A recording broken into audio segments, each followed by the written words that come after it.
Sanji peut-il battre Zoro? C'est ce qu'on va voir dans ce TikTok.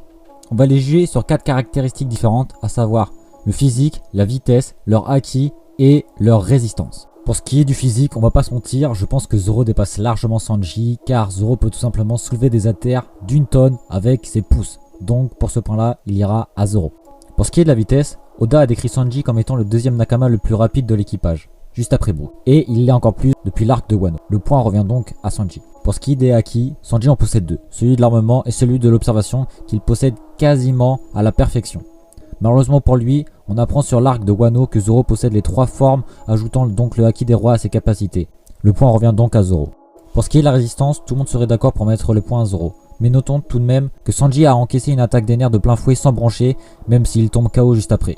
Malgré cela, je pense que, après l'arc de Thriller Bark, le point revient logiquement à Zoro. Et donc je ne pense pas que Sanji pourrait battre Zoro, même si le combat serait sûrement très serré entre ces deux Nakama. Je vois plutôt Zoro gagner et on verra peut-être ce combat arriver dans One Piece, car Zoro ne sait toujours pas ce qui s'est passé sur l'île de Whole Cake Island avec la trahison de Sanji.